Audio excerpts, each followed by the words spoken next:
Hi friends, welcome to my channel.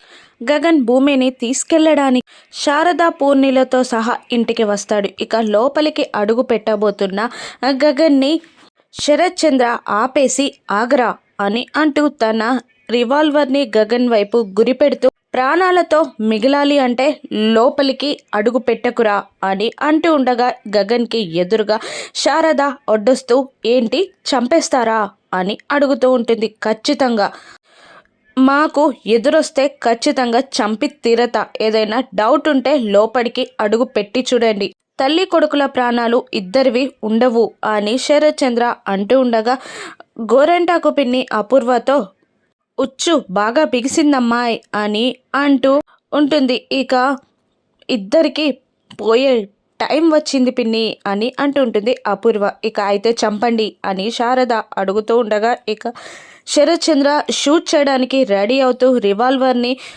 పేల్చబోతూ ఉండగా శారదకి అడ్డుగా తన పవిత్ర బంధాన్ని కాపాడుకుంటూ కృష్ణప్రసాద్ నిలబడతాడు. ఇక కృష్ణప్రసాద్ని చూస్తూ కోపంగా ఆ ఇంటితో బంధం తెంచుకొని ఈ ఇంటికి వచ్చినప్పుడు మా మనిషివి అయిపోయావనుకున్నాం, కానీ మాకు ఎదురు తిరుగుతూ ఆ ఇంటి వాళ్ళని కాపాడుతున్నావా కృష్ణప్రసాద్, జరుగు లేదంటే నీ ప్రాణాలు పోతాయి అని అంటూ బెదిరిస్తూ ఉండగా కృష్ణప్రసాద్ అలా అడ్డుగా రావడంతో అందరూ షాక్ అవుతారు. ఇక మళ్ళీ అడ్డు జరుగుతావా లేదంటే కాల్చేనా అని శరత్ చంద్ర బెదిరిస్తూ ఉండగా శరత్ చంద్ర కాల్చే టైంలోనే కృష్ణప్రసాద్కి అడ్డుగా మీరా వస్తుంది. ఇక మీరాని చూసి మళ్ళీ అందరూ షాక్ అవుతారు. అప్పుడు శరత్ చంద్ర, మీరా నువ్వు ఈ ఇంటి బిడ్డవి, ఆనాడు నీ ప్రేమని కాదనలేక నీకు పెళ్లి చేశాను, కానీ ఇప్పుడు నువ్వు తప్పుకోకపోతే నేను మాత్రం వదిలిపెట్టను, నిన్ను కూడా చంపేస్తా అని శరత్ చంద్ర అంటూ ఉండగా మీరా రెండు చేతులెత్తి దండం పెడుతూ అలాగే కన్నీళ్లతో వేడుకుంటూ ఉంటుంది. ఇక ప్రేమిస్తే చంపేస్తారా అని వెనకాల నుండి శారద ముందుకు వచ్చి అడుగుతూ ఉండగా ఇక ఖచ్చితంగా చంపి తీరుతాను అని శరత్ చంద్ర అంటుంటాడు. అయితే గగన్ భూమిని ప్రేమిస్తున్నాడు, భూమి కూడా గగన్ని ప్రేమిస్తుంది అనగానే చెర్రి బాధపడుతూ ఉంటారు. అంతకన్నా ముందు మీరు మీ అమ్మాయి నక్షత్రాన్ని చంపేయాలి అనేగానే అయోమయంలో పడిపోతాడు శరత్ చంద్ర. అపూర్వ ఆ మాటకి షాక్ అయి శారద వైపు చూస్తుండగా మీ అమ్మాయి నక్షత్ర కూడా మా గగన్ని ప్రేమించింది అని శారద అనడంతో అబద్ధాలు బావా, వాళ్ళ మాటలు నమ్మొద్దు అని అంటుంటుంది అపూర్వ.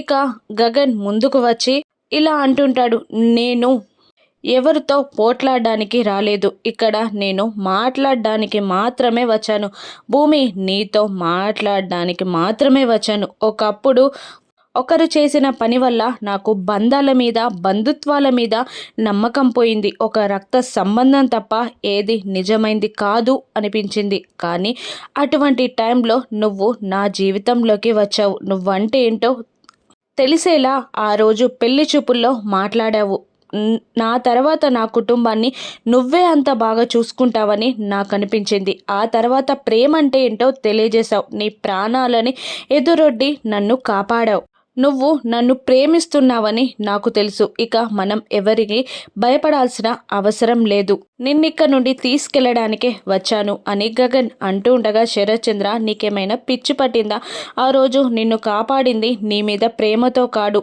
నా మీద అభిమానంతో, నేను నేరస్తుడు కావద్దన్న అభిమానంతో నన్ను కాపాడింది అని అంటూ ఉంటాడు శరత్ చంద్ర. ఇక ప్రాణాలని పణంగా పెట్టేది ప్రేమకి మాత్రమే, నిన్ను ఆపాలి అంటే ఎలాగైనా ఆపచ్చు, కానీ తన ప్రాణాలను అడ్డుమెట్టాల్సిన అవసరం లేదు, అయినా ఒక ఆడ మనిషి మనసు నువ్వు అర్థం చేసుకోలేవు, తను నోరు తెరిచి చెప్పట్లేదు అంటే తన మౌనం అర్థం కావట్లేదా నన్ను ప్రేమిస్తున్నానని అని అంటూ ఉండగా ఇక శరత్ చంద్ర భూమిని ఇలా అడుగుతుంటాడు, చెప్పమ్మా వాణ్ణి నువ్వు ప్రేమిస్తున్నావా అనగానే సైలెంట్గా ఉండిపోతుంది భూమి. ఇక చెప్పాను కదా తను నన్ను ప్రేమిస్తుందని అంటూ ఉంటాడు గగన్. ఇక శారద చేతిలో ఉన్న నెక్లెస్ని పట్టుకొని ఇలా అంటూ ఉంటాడు, ఇది మా అమ్మ తన కోడలి కోసం ఫస్ట్ టైం కొన్న నగ, ఈ నగని నేను నీ మెడలో వేస్తే తాళిని కట్టినట్టే అని అంటూ భూమి వైపు అడుగులు వేసుకుంటూ